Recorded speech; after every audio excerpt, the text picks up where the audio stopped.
안녕하세요. 오늘도 사연 살롱을 찾아주셔서 감사합니다. 제 이름은 셀린이에요. 한국 이름은 김수진이죠. 이름으로 따지자면 아직은 셀린이 더 익숙해요.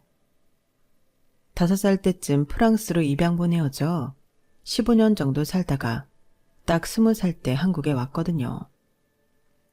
아니, 제 의지로 한국에 왔다기보단 양어머니에 의해 거의 방출되다시피 프랑스에서 쫓겨온 것 같아요. 하지만 양어머니를 원망하진 않아요. 어려운 살림에 성인이 될 때까지 숙식 제공을 해준 게 어디냐 싶어요. 프랑스는 하물며 친자식도 무척 독립적이고 개인적으로 성장시키는 나라니까요. 하여튼 그 후로 10년을 넘게 한국에서 살았으니 이제 한국어와 한국식 생활 습관은 많이 익숙해졌어요. 심지어 요즘엔 한자로 된 사자성어 등 외국인에게 너무 어려운 우리말에 대해 과외까지 받고 있답니다.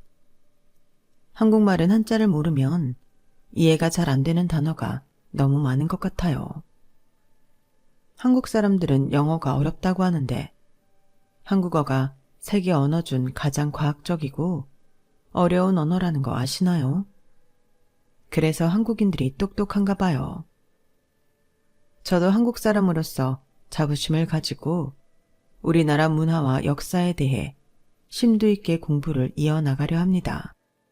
사실 김수진이라는 이름을 되찾게 된 건 얼마 안 되어서 좀 낯설긴 해요.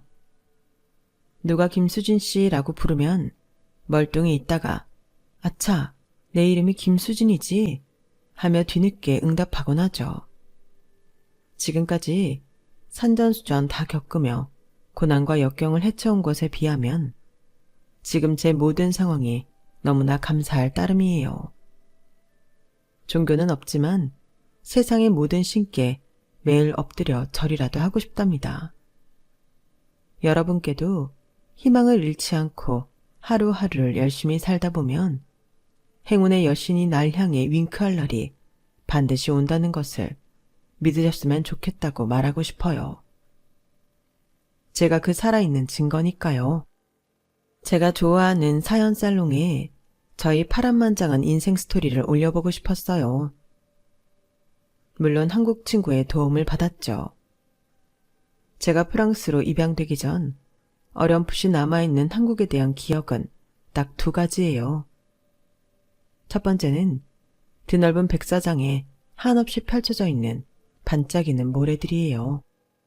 이 모래길의 끝은 어디일까 궁금하여 한없이 따라갔던 기억이 있네요. 아마 그러다가 가족들을 잃어버렸고 경찰에 의해 고아원에 맡겨졌던 것 같아요. 2번째 기억은 고아원에서 친구랑 치고받고 싸우다가 펑펑 울었던 기억이 있네요.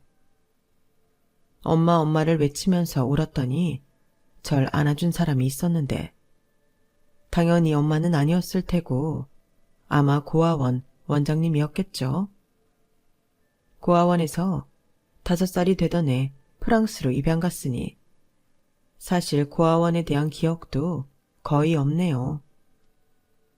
절 입양한 프랑스 가정은 일반 중산층 정도의 가정이었어요. 양아버지는 조그마한 청소업체를 이끌고 있었고 양어머니는 프리랜서로 주로 재택근무를 하며 절 돌봐주셨죠.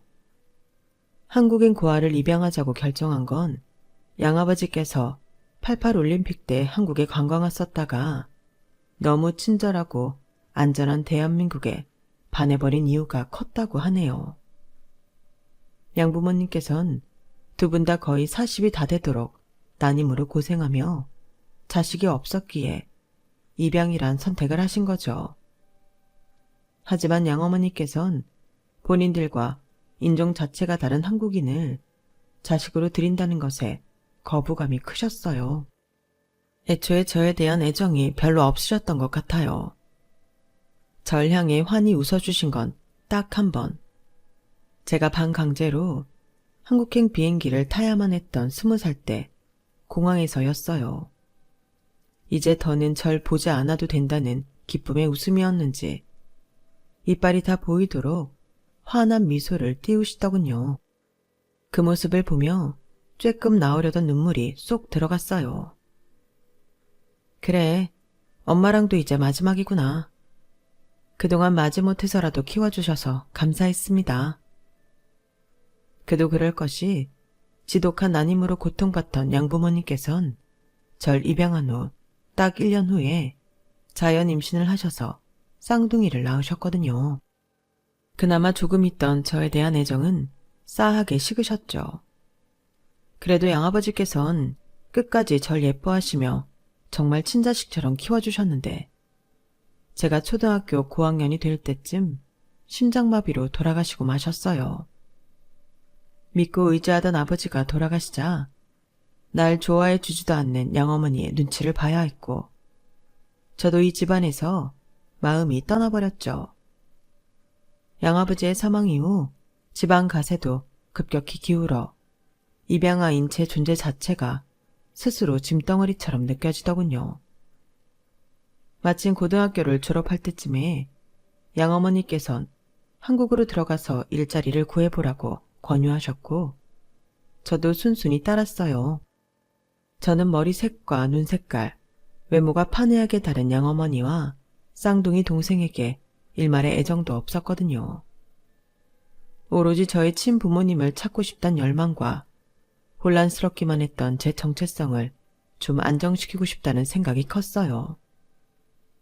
제 고향은 무조건 대한민국이라고 생각했죠. 그 생각은 지금도 변함이 없고요. 하지만 현실은 냉혹했어요. 대한민국에 대한 저의 애정은 짝사랑에 불과했죠. 안녕하세요. 저의 이름은 셀린입니다. 정도만 할 줄 알았던 한국어 실력을 가진 저로서는 할 수 있는 일이 거의 없었어요. 꽤 오랫동안 프랑스 어학원에서 강사로 일할 수 있었지만 그 직업을 갖기까지 일단 한국말을 안 해도 되는 식당 접시 닦기 같은 일을 하며 돈을 벌어야 했어요. 다행히도 프랑스 입양인 커뮤니티에서 저와 비슷한 처지의 사람들을 만나 한국 생활에 대해 도움을 좀 받을 수 있었어요. 맨땅에 헤딩이란 말이 그때 당시 딱 제 상황을 대변하는 말인 것 같네요. 접시 닦기와 청소 등의 일을 해서 돈을 모아 아주 조그만 원룸을 얻을 수 있었고 그때부터 프랑스 어학원에서 파트타임으로 강사 자리를 얻어서 수강생들을 가르치기 시작했어요. 불어를 가르칠 때면 제가 능력 있는 선생님이었지만 거꾸로 한국어학당에 가면 완전 생초보였죠. 한국어를 프랑스 말처럼 유창하게 해내고 싶다는 열망으로 프랑스어 강의 시간을 제외하고 거의 하루 종일 한국어 공부를 한 것 같아요. 그 결과 제 한국어 실력은 정말 일취월장했죠. 프랑스 입양 커뮤니티의 친구들도 깜짝 놀랄 정도였으니까요. 불어학원에서 여러 타임 수업하다 보면 목이 좀 아프긴 했지만 식당에서 일할 때처럼 힘든 노동을 안 하고도 돈을 벌 수 있다는 생각에 신이 나더군요. 또한 열정적으로 수업을 하니 제 강의를 좋아해주는 학생들도 늘어나고 그 친구들과 술자리를 갖기도 했죠. 푸짐한 해물과 함께 노릇노릇하게 구워진 파전과 한국의 막걸리는 정말 예술이었어요. 근데 수강생들 중 유난히 눈에 띄는 남학생이 있었어요. 제가 불어로 빠르게 강의하는데도 하나도 놓치지 않겠다는 일념하에 이글이글 눈빛 레이저를 쏴대는 친구였죠. 와, 김판수 씨는 불어 실력이 굉장히 빠르게 늘고 있네요. 회화가 많이 어려울 텐데 벌써 저와 대화가 잘 되잖아요. 왜 이렇게 열심히 하시는 거예요? 프랑스로 출장이라도 떠나시나요? 아니요. 저희 집안이 사업을 하고 있긴 하지만 철강 쪽이고 프랑스어는 전혀 상관없습니다. 아멜리에라는 영화를 보고 프랑스 말이 너무 매력적으로 들려서 취미삼아 배우고 싶어 등록하게 됐네요. 근데 이젠 단순히 취미가 아니게 됐네요. 매우 명확한 묘포가 생겼거든요. 무슨 목표요? 혹시 프랑스 여자라도 꼬실 생각인가요? 비슷한데 저와 다르게 생긴 외국 여자한텐 관심 없고요. 선생님께 매우 지대한 관심이 있습니다. 네? 무슨 선생님이요? 제 앞에 셀린 선생님 말고 다른 선생님 있나요? 입양되어 프랑스로 가셨다가 친부모를 찾기 위해 오셨다고 했죠. 제가 그 과정에 도움을 드리고 싶어요. 인생의 동반자 자격으로 말이죠. 제가 한국어 실력이 짧아서 너무 깊게 들어가면 안 될 것 같네요. 그럼 다음 수업 시간에 봬요, 판수 씨. 전 김판수라는 남자 수강생의 급작스러운 관심 표현에 얼굴이 빨개져 더 이상의 대화를 이어가기가 힘들었어요. 갑자기 한국말 못하는 척하며 돌아섰죠.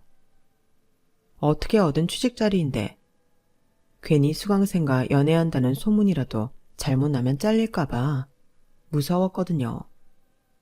그런데 김판수 이 남자는 뿌띠 고백 이후로 엄청나게 적극적으로 들이대더군요. 남의 시선 따위 아랑곳 않고 불도저처럼 들이밀었어요. 다른 수강생을 통해 제 연락처도 알아내어 하루 종일 불티나게 전화와 카톡을 보내기 일쑤였죠. 혹시라도 다른 사람들이 우리 관계를 안 좋게 볼까봐 두려워요. 이 일자리를 잃을까봐 무섭고요. 이쪽에서 안 좋게 소문나 강사 자리에서 잘리면 다시 식당으로 돌아가야 한다고요. 그러니 제발 그만 좀 대쉬할 수 없겠어요, 판수 씨? 아, 오케이. 정말 죄송해요, 셀린 선생님. 그럼 정식으로 결혼하기 전까지 남들이 볼 때는 연인이 아닌 척 할 테니 실제로는 우리 연인 사이로 지내는 게 어때요? 까짓거 결혼도 빨리 해버리자고요. 네? 그게 무슨 소리예요, 김판수 씨? 한국에선 결혼을 그리 쉽게 하나요? 판수 씨는 잘 사는 부모 덕에 쉽게 살아왔는지 몰라도 지금까지 내 삶은 고난의 연속이었어요. 구렁텅이에서 날 건질 수 있는 사람은 오직 나 자신뿐이에요. 데이트할 여유 없어요, 난. 지금 이게 장난으로 보여요, 셀린 선생님? 저보다 나이 어린 것 같으니 이제 선생님 호칭 뺄게요. 셀린, 사실 첫눈에 보는 순간 완전히 빠져버렸어요. 아직도 그쪽 생각이 매일을 허우적대고 있다고요. 전에도 말했듯이 앞으로 셀린의 삶이 좀 더 나아지도록 남자친구로서, 남편으로서 도와주고 싶어요. 신부모님 찾는 것도 그렇고 내가 가진 능력, 재력으로 셀린이 좀 더 편하게 살 수 있도록 보듬어 줄게요. 나한테 의지해도 돼요. 모든 걸 혼자 헤쳐나가려 하지 말아요. 전화기 너머로 그 말을 듣자마자 저는 폭풍 오열을 했답니다. 지금까지 이 세상에 난 철저히 혼자라고 생각했는데 앞으로 내 미래의 동반자로서 날 보듬어 주고 싶다니 말만으로도 고맙고 또 고마웠죠. 그의 진심 어린 고백 이후 우린 매일 데이트하며 서서히 정이 들었어요. 물론 학원에선 우리 관계를 철저히 숨기고 스승과 제자 사이로만 지냈죠.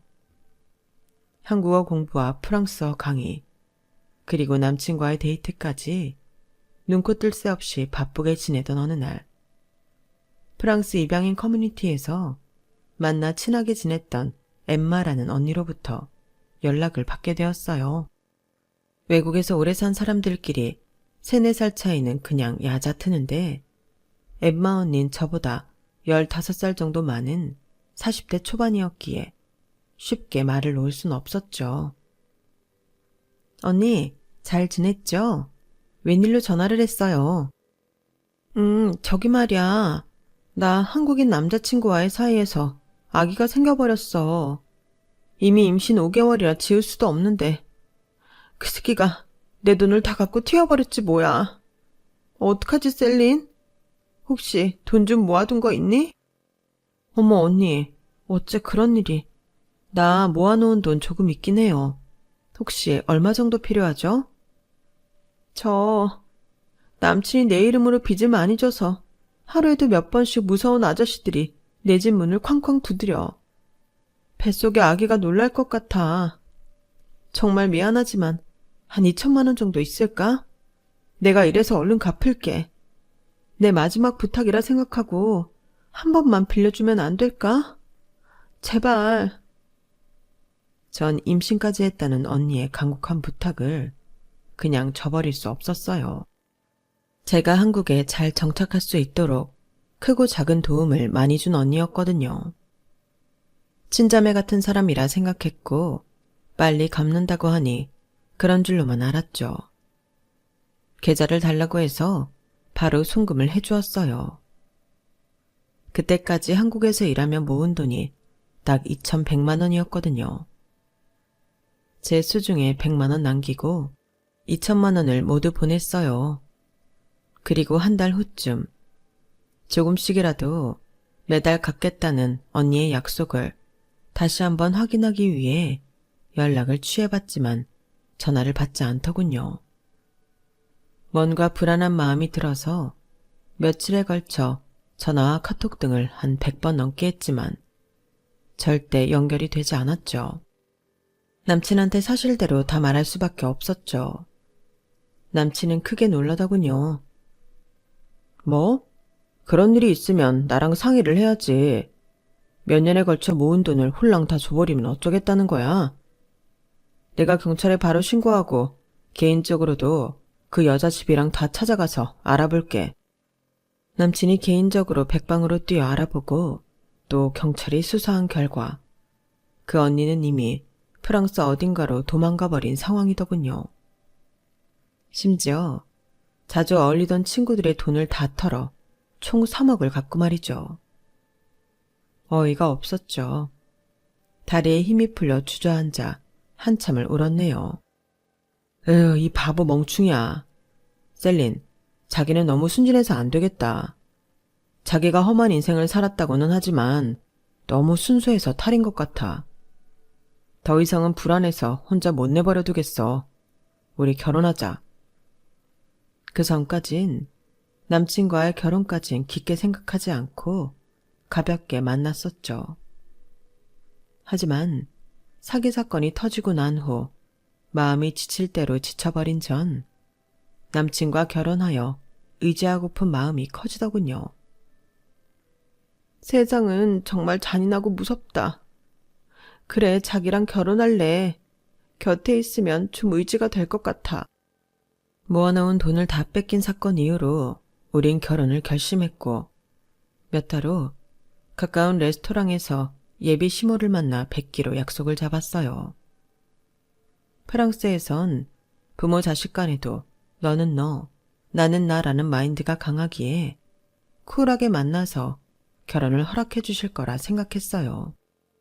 하지만 한국 문화를 아직도 제대로 이해 못한 제 탓이 컸을까요? 제 예상은 완전히 빗나갔어요. 남친 엄마는 제 가슴에 비수를 꽂는 말을 정말 많이 내뱉더군요. 네가 셀린이냐? 한국 이름 없어? 한국 온 지 오래됐다면서 계속 셀린으로 살 거야? 게으른 거야, 멍청한 거야. 너 얼마 전에 몇 천만 원이나 사기당했다며. 아이고, 너 진짜 멍청하게 짝이 없는 애구나. 돈 없는 입양아 주제에 황태자인 우리 큰아들과 결혼할 생각을 해? 언감생심? 내 아들 절대 못 준다. 너네 결혼 절대 안 된다고 제대로 못 박으려고 이 자리 나온 거야.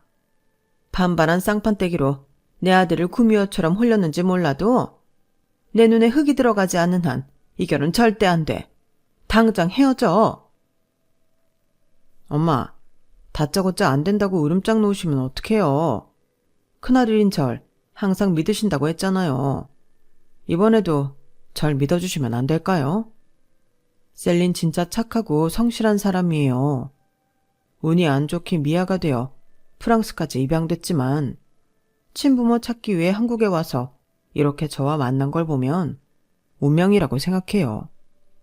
엄마, 운명론 좋아하시잖아요. 인연을 사람이 어떻게 갈라놓을 수 있겠어요. 제발 한 번만 허락해 주세요. 뭐? 기도 안 찬다, 진짜. 니네 프랑스 양부모도 청소부였다며. 어디서 하층민 중에 하층민 여자를 데리고 와서 신분 상승 시켜주려고 해? 그 노력이면 네 아빠 회사 물려받아서 회사나 두세 배 더 키워놔.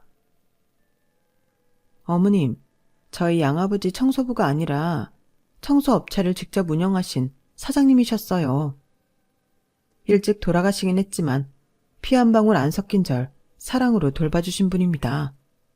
함부로 말씀하지 마세요. 야, 니네 아빠가 사장님이었으면 난 프랑스 장관이었다. 네가 프랑스에서 어떻게 굴러먹으며 생활했는지, 노숙을 했는지, 남자를 후리고 다녔는지 내가 어떻게 아냐? 근본도 없는 애를 어디서 며느리 삼으라고 갖다 바쳐. 너, 우리 집안이 그렇게 우습게 보이냐? 중소기업이긴 하지만 대대로 사업가 집안이고 명문가야. 둘째, 셋째 며느리들은 다 미국 유학파의 미술가이고 피아니스트 예술가들이다. 너 같은 고아년을 무려 첫째 며느리로 들일 순 없어. 강남 바닥에서 내 체면이 있지. 그리고 나 당뇨 심한 거 모르냐? 웬 화과자를 사왔어? 나 빨리 되져버리라는 거냐? 근본도 없고 예절도 모르는 멍충이 같으니라고. 다신 내 아들 곁에 얼씬도 하지 마. 한 번만 더 내 눈앞에 띄면 정말 너 죽고 나 죽는 거야. 남친 엄마는 똥 씹은 표정을 하며 아주 불쾌하다는 듯이 레스토랑 테이블에 가래침을 캬 뱉고는 가버렸어요. 처음 보는 사람한테 심한 모욕을 받은 저도 머리끝까지 화가 나서 씩씩대고 있었죠. 남친도 너무 놀란 나머지 저에게 머리를 조아리며 사과하고 진정시키려 하더군요. 정말 미안해, 셀린. 우리 엄마가 저렇게까지 심하게 나올 줄은 꿈에도 몰랐어. 내가 30년 넘게 봐온 엄마가 아닌 것 같아. 완전히 딴 사람이었어. 딴 사람이건 아니건 상관없어. 난 당신이랑 결혼하려는 거지 당신 엄마랑 결혼하려는 게 아니야. 그런데 자식을 소유물처럼 여기는 당신 엄마 보고 오만 정이 다 떨어지더라. 내가 당신과 결혼하면 아마 당신도 나도 모든 사람이 다 불행해질 테니 이쯤에서 그만두는 게 좋겠어. 나 따라오지 마. 혼자 갈 거야. 앞으로 학원도 나오지 마. 더는 얼굴 보기도 싫으니까. 매몰차게 이렇게 말했지만 남친을 내치고 뒤돌아 뛰쳐나오는 순간부터 집으로 오는 내내 눈물이 마르질 않더군요. 집에 와서는 혼자 미친년처럼 울부짖었죠. 왜 나한테는 이런 고통만 있는 거야? 난 조금이라도 행복해지면 안 되는 건가? 그럴 자격도 없는 건가? 나름대로 열심히 살고 있는데 내 인생은 왜 이런 거야? 엄마, 아빠 어디 있어요? 친자식이 이렇게 불행하게 살고 있는데 대체 날 왜 안 찾는 거예요? 보고 싶어요, 엄마, 아빠. 이름도 얼굴도 전혀 기억 안 나는 엄마, 아빠가 너무도 보고 싶었어요. 무연고 입양자를 대상으로 하는 유전자 검사가 있다길래 내 유전자 정보도 남겨놓고 나름 친부모를 찾기 위해 노력했는데 아직까지 못 찾고 있는 것에 대한 실망감도 컸죠.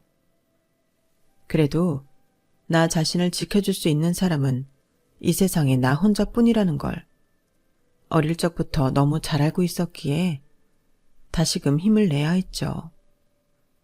남친과 헤어졌지만 남친은 절대 굴하지 않고 절 계속 쫓아다니며 제외할 것을 종용했어요. 학원 강의를 마치고 집으로 갈 때면 어김없이 집까지 따라왔죠. 셀린, 제발 날 다시 만나줘. 우린 운명이야. 사람이 운명을 어떻게 거스를 수 있어? 신이 정해주신 건데 말이야. 우린 결혼해야만 해. 아니, 결혼 서두르지 않을게. 셀린이 마음만 조금 열어주면 다시 시작해보자. 우리 처음 만나는 것처럼 말이야.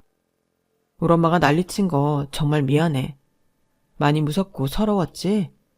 앞으로 절대 그럴 일 없을 거야. 내가 중간에서 완전히 차단해줄게. 자기가 익숙한 프랑스식으로 연애하고 결혼해보자고. 어른들 간섭 없이 말이야. 프랑스식?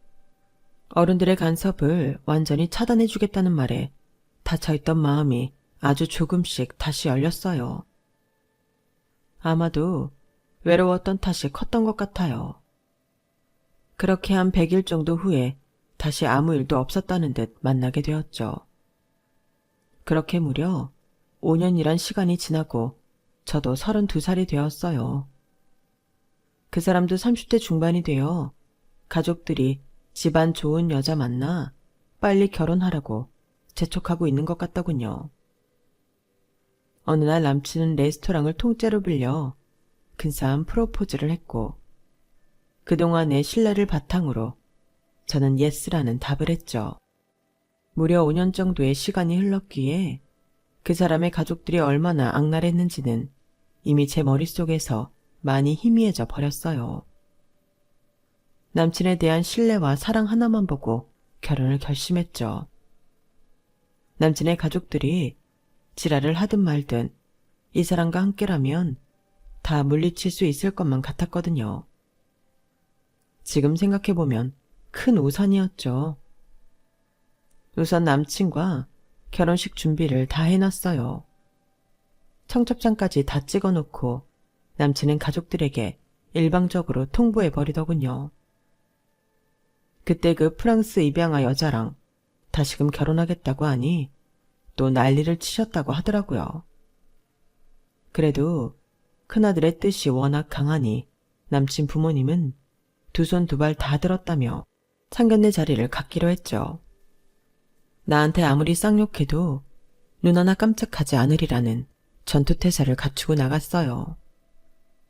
상견례 자리에는 남친의 가족들이 총출동했더군요. 남친은 큰아들이었고 아래로 결혼한 남동생 둘이 더 있었죠. 동서들은 모두 예술가 집안의 딸들로 둘 다 미국에서 미술과 피아노를 전공한 사람들이라고 했어요. 서로 간의 대화가 막 시작될 무렵 남친 엄마가 호들갑을 떨기 시작했어요. 어머, 내 3캐럿짜리 다이아 반지가 없어졌네? 아마 집에서 여기 걸어오는 몇백 미터 사이에 빠졌나 보다.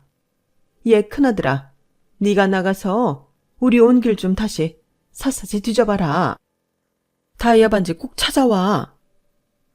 아니 엄마, 지금 내 상견례 자리인데 내가 이 자리에서 빠지면 어떡해요. 동생들 시켜요. 네가 꼼꼼하잖니. 왜? 우리가 네 여자친구 잡아먹기라도 할까봐?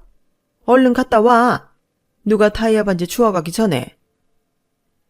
남친은 어쩔 수 없다는 듯 힘없이 나갔어요. 결국 남친이라는 방패막이 없이 남친 가족들의 집중 포화를 저 혼자 맞아야 했죠. 동서들은 있는 집 자식들이라 그런지 콧대가 높고 절 깔보는 게 마구 느껴졌어요.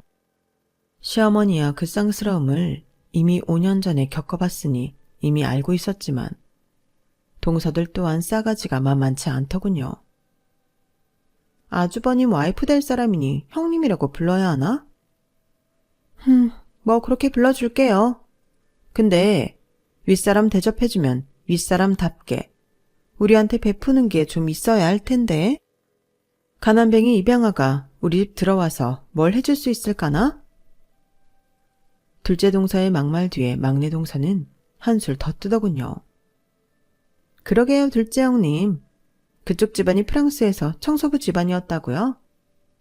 아, 어머님 아버님, 우리 집안에 이렇게 격 떨어지는 사람을 며느리로 들이실 거예요, 진짜? 제가 그쪽 두 분을 동서라고 부르면 되는 거죠?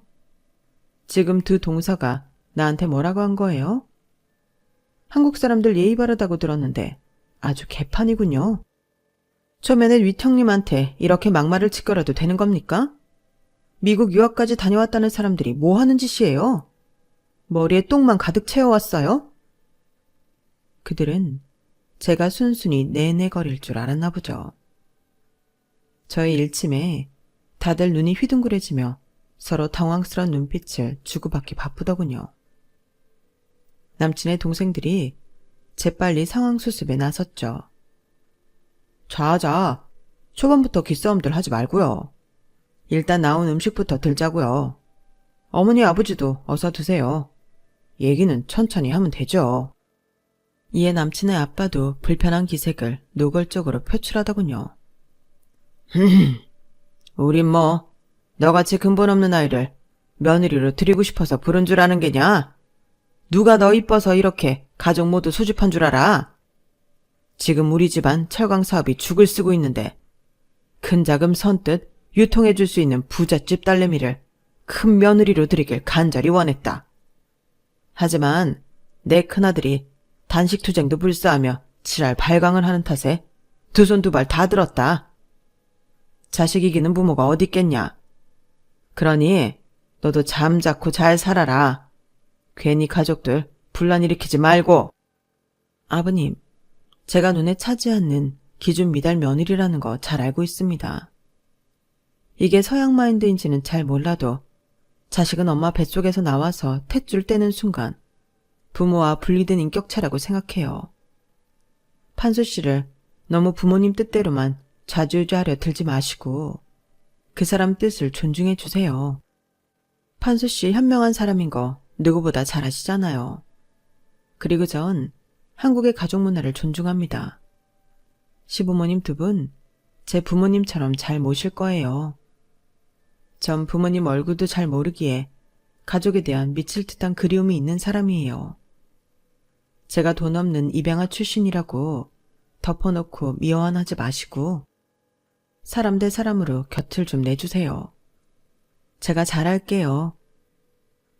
저의 일장연설에 잠시 침묵하던 둘째, 셋째 동서는 저에 대한 공격을 재개하더군요. 자, 무슨 선거 유세하러 왔습니까? 우리 현실적인 얘기합시다. 만약 결혼하면 신혼여행 선물로 뭐 사올 거예요? 프랑스 출신이라 하니 샤넬백 하나씩은 기대하고 있습니다만. 샤넬백이요? 그게 어떻게 현실적인 얘기죠? 전 프랑스에서 15년을 살면서 명품백 한 번도 산 적 없어요. 내 프랑스 친구들도 명품백 들고 다니지 않았어요. 한국에 왔더니 무슨 대학생들이 7, 800만 원씩 하는 샤넬백을 들고 다니더군요. 다 재벌집 딸내미들인 줄 알았네요. 재벌까진 아니어도 준재벌은 되지 우리 집안이. 야, 너 내가 5년 전에 너하고 얘기하고 아주 밥맛이 떨어졌었는데 재수없는 건 여전하구나. 아우, 망할 것. 기어코 내 큰아들을 홀려서 결혼까지 하려 들다니. 돈이 없어서 샤넬 립스틱이라도 어디 사갖고 오겠니? 딸랑 몸뚱아리만 갖고 시집 오려는 게지 뭐. 네 동서들은 혼수만 2억 원어치씩 해왔다. 앞으로 큰형님이라고 동서들 무시하면 아주 내가 반 죽여넣을 줄 알아. 어머님, 이렇게 상견례 자리까지 마련해 주신 거 보면 절 며느리로 허락해 주신 거 아닌가요? 굳이 가족들 앞에서 제게 똥물을 퍼 부으셔야 속이 시원하신가요? 심지어 판수 씨도 없는 자리에서 말이죠. 정말 너무들 하십니다. 전 더 이상 그 자리에 있고 싶지가 않았어요. 레스토랑의 근사한 음식들도 입에 넘어가지 않았고요. 자리를 박차고 나와버렸죠. 다시 5년 전 예비 시모에게 온갖 수모를 당하던 그때로 돌아간 기분이었어요. 남친에게선 한참 후에야 전화가 오더군요. 그냥 뛰쳐나갔다며? 또 우리 가족들이 자기한테 모욕감을 줬지? 도저히 안 되겠다.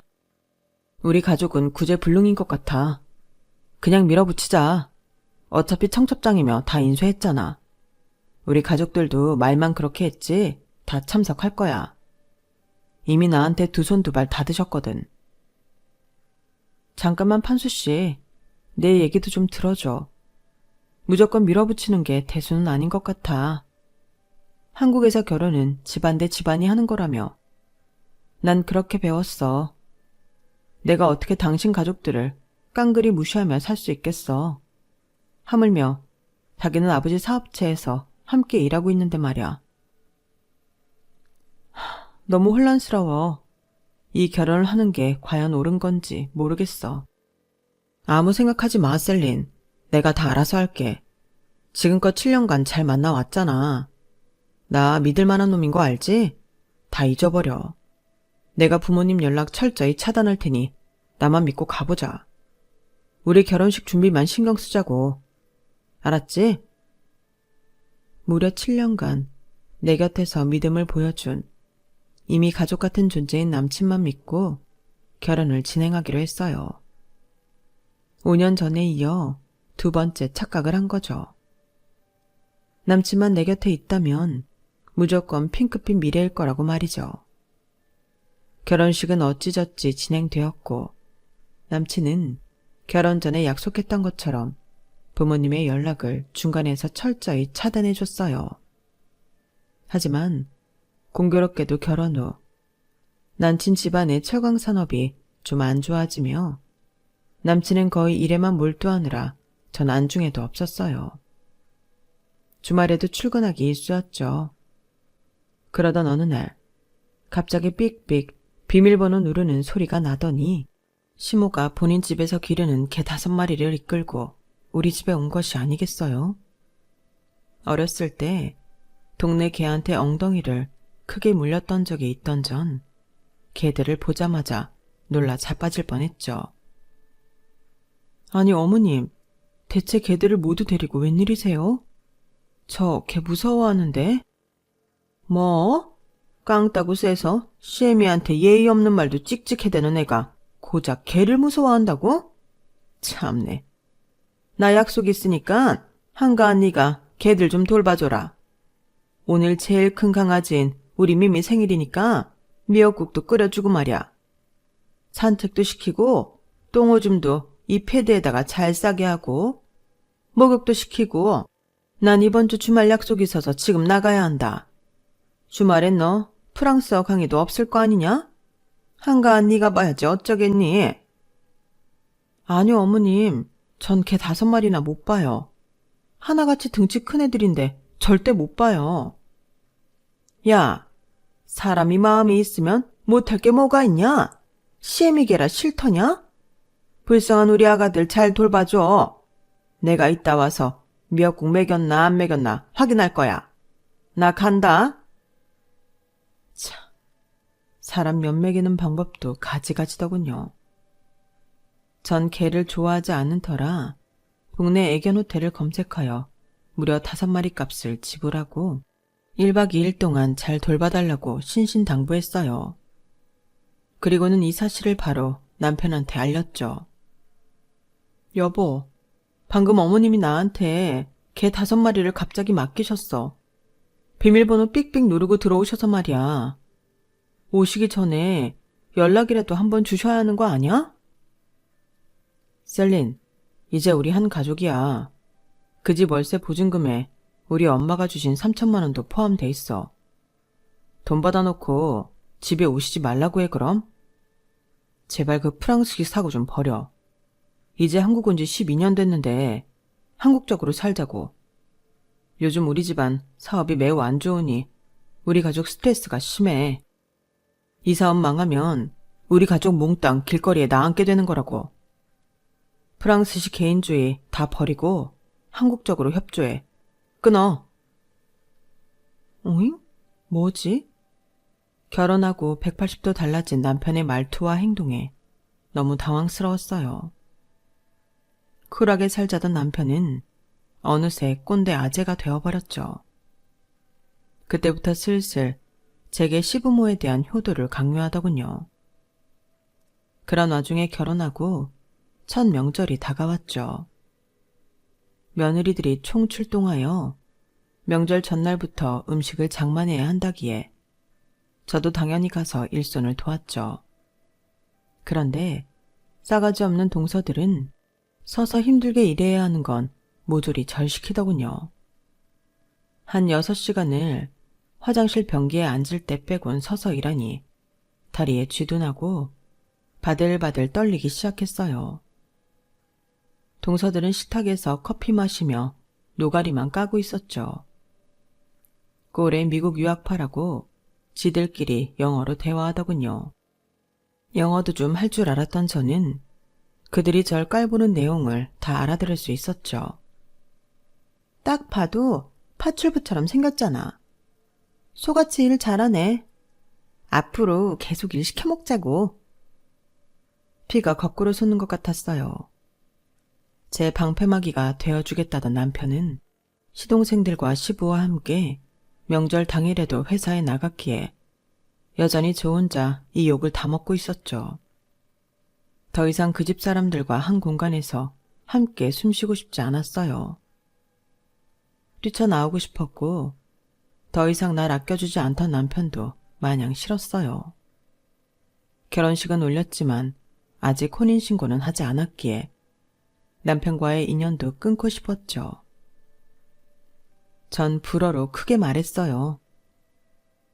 더 이상은 못 참겠어. 난 이혼할 거야. 갑자기 제가 큰 소리를 내자 동서들은 눈을 쎄죽이며 비아냥대더군요. 깜짝이야. 쌍스럽게 크게도 말하네. 그러자 밖에서 전화를 받던 시어머니가 갑자기 주방으로 뛰쳐들어와 두 동서들의 머리채를 잡는 게 아니겠어요? 시어머니는 거의 절규에 가깝게 소리쳤어요. 야 이년들아! 큰며느리가 어떤 집안 딸인 줄 알고 지랄들이냐? 우리 집안 사업에 목숨줄을 무려 30년이나 쥐고 온 데는 원청기업 회장님 딸이란다. 뭐? 대가 회장 딸이라고? 시모가 치매가 걸렸나? 갑자기 헛소리를. 이렇게 어리둥절해 있던 저에게 다가와 시모는 머리를 읊조리며 말하더군요. 큰며느리야, 정말 미안했다. 지금껏 이 시애미가 우리 큰아가한테 살짝 예의 없게 굴었던 거 다 잊어버리고 우리 오래오래 행복하게 같이 살자꾸나. 우린 한 가족이잖니. 안 그러니? 아니 근데 대체 그게 무슨 말씀이세요, 어머님? 제가 누구라고요? 자세히 좀 말씀해 보세요. 지금 우리 판수한테 전화가 왔어. 네가 부엌일 하느라 핸드폰을 못 보고 있는 것 같다고. 급하게 경찰한테 연락이 왔대. 네가 예전에 해놓은 유전자 검사랑 일치하는 부모님을 찾았다는 거야. 그런데 당장 우리 회사한테 하청을 30년째 주고 있는 회장님이 바로 네 아버지란다. 회장님 가족들이 지방 바닷가로 놀러 갔다가 널 잃어버렸대. 지금껏 찾고 있었는데 이제야 널 찾았다며 지금 우리 집으로 달려오고 있다고 하는구나. 며느리야, 큰아가 우리가 이렇게 깊은 인연이 있을 줄이야 누가 알았겠니? 우리 판수 말대로 사람 운명을 거스를 수 없는 존재인가 보다. 안 그래도 우리 사업이 지금 안 좋은데 큰아가 집안 덕분에 한숨 좀 돌릴 수 있겠구나. 머리가 지끈거릴 정도로 혼란스러운 와중에 띵동 하고 벨이 울렸고 시댁으로 우르르 모두들 몰려왔어요. 하지만 전 부모님 얼굴을 모르고 누가 아빠고 엄마인지도 구별 못하겠더군요. 경찰까지 대동하고 와서 누군가 버럭 절 안고 울부짖었어요. 내 딸아, 수진아. 이 엄마가 죽기 전에 널 이렇게 만나는구나. 감사합니다. 저도 눈물이 흘렀지만 다시금 절 아는 사람의 얼굴을 확인하고는 깜짝 놀랐어요. 저와 똑같이 생긴 여성분이 날 끌어안고 오열하고 있었어요. 나의 진짜 엄마가 확실했죠. 그토록 찾아 헤맨 엄마 아빠를 눈앞에서 만나니 다리가 풀려 일단 소파로 가서 앉았어요. 우리 모두 한참을 울고 난 후에야 정신을 차릴 수 있었죠. 이미 유전자 검사를 거쳐 만난 사이였기에 경찰분은 금세 돌아가셨고 시댁 식구들과 우리 친부모님들만 남았어요. 시모가 너스레를 떨기 시작하더군요. 어머 사모님, 회장님, 정말 오랜만에 뵙네요. 너무 어여쁜 우리 셀린, 아니 수진이가 우리 집안의 큰 며느리로 들어와 더없이 행복한 날을 보내고 있답니다. 수진이를 딸처럼 귀하게 여기고 있었는데 이렇게 두 분을 사돈으로 만나게 되니 더할 나위 없이 기쁘네요. 저희 부부도 듣고 깜짝 놀랐습니다. 우리 수진일 며느리로서 예뻐해 주시니 정말 다행이네요. 요즘 사돈네 회사가 좀 어렵다고 들었는데 우리가 얼마든지 도와드릴 수 있으니 걱정 마십시오. 프랑스에서 혼자 와서 어렵게 지내고 있던 수진을 가족으로 거둬주셔서 진심으로 감사드립니다. 전 시모의 멘트가 정말 어이가 없었어요. 구박을 하다 욕까지 하던 시모가 내 친부모님 앞에서 저렇게 거짓말을 하다니 소름이 다 끼치더군요. 확실히 사실 정정을 해야 할 것 같아 선포했어요. 어머니 아버지, 저 오늘부로 이 집안이랑 끝낼 거예요. 남편과 이혼할 거라고요. 아니 무슨 소리야 셀린. 나한테 그런 소리 없었잖아. 장인 장모님 앞에서 갑자기 왜 이래? 갑자기라니 결혼하고부터 태도가 바뀐 게 누군데? 혹시 아이라도 생기기 전에 빨리 갈라서는 게 낫겠어. 어차피 혼인신고도 안 한 사이니. 엄마 아빠, 제가 가난한 입양아라고 얼마나 심한 모욕을 줬는지 몰라요. 시부모는 말할 것도 없고 저 동서들까지 말이죠. 아까는 영어로 저보고 파출부 같다고 비아냥대는 거 있죠? 저 더 이상 이렇게는 못 살아요.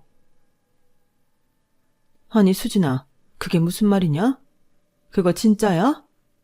우리 딸을 감히 누가 무시하고 모욕을 줘? 어이 사돈댁들, 이거 사실이요. 그렇다면 당장 이혼하고 우리 집으로 가자꾸나. 네가 뭐가 아쉬워서 이런 대접 받으면서 이따위 집에서 며느리 노릇하니? 코딱지만한 사업 하나 한다고 의시됐나 본데. 내가 이 회사 하나 날리는 것쯤 식은 죽 먹기다. 우리 회사랑 재계약 시즌인 걸로 아는데 재계약 안 하고 팽하면 이 회사 망하는 거 시간 문제라고. 사업을 망하게 한다고 하니 시부가 나서서 거의 코를 땅에 박고 빌더군요. 아유 회장님, 가족으로 연을 맺은 저희 집안한테 이러시면 안 됩니다. 제발 재계약 안 하신다는 말씀만은 걷어주세요. 됐수다. 내가 김 사장네 가족들 성격 아주 고약한 건 애진작에 알고 있었지만 이 정도로 못된 사람들인 건 몰랐네. 가자 수진아, 얼른 네 물건 챙기렴. 그 길로 바로 전 친부모님들과 함께 궁궐 같은 집으로 향했죠. 시댁 식구들이 거의 울부짖으며 제게 다시 돌아오라며 소리쳤지만 통쾌하게 싹 다 무시할 수 있었죠. 제겐 이 세상 둘도 없는 우리 친부모님들이 딱 버텨주고 계시니까요. 그로부터 1년 후 아빠의 말씀대로 전 남편의 집안 사업은 거의 다 망해버렸어요. 그전부터도 매우 부실했던 가족 기업이었으니 망하는 게 이상하지도 않았죠 뭐. 알고 보니 저에겐 언니 오빠가 있었더군요. 전 언니 오빠와도 제외하여 우리 모두 가족여행을 정말 열심히 다니고 있답니다. 거의 세계 일주를 하다시피 비행기를 타고 여행한 것 같아요. 파리의 뒷골목에서 양부모로부터 사랑받지 못하던 제가 이렇게 풍요롭고 따뜻하게 살 수 있다는 게 너무 비현실적으로 느껴질 때도 있어요. 그럴 때는 얼굴이나 허벅지를 세게 꼬집어 보기도 한답니다. 아, 현실이구나. 진짜 내 삶이구나. 물론 물질적으로 여유가 생긴 것도 큰 행운이지만 무엇보다 진짜 피가 섞인 가족이 생겼다는 게 제게 큰 힘이 됩니다. 이젠 더 이상 혼자가 아니라는 게 너무 좋네요. 여러분도 조금 닭살 돋더라도 가족에게 사랑한다는 말을 아낌없이 표현해 주세요. 이 세상 온전히 내 편은 오직 가족밖에 없더라고요. 그 가족과 행복하시고요.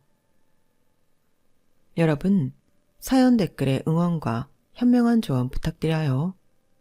좋아요와 구독은 저에게 큰 힘이 됩니다. 오늘도 좋은 일 가득하세요.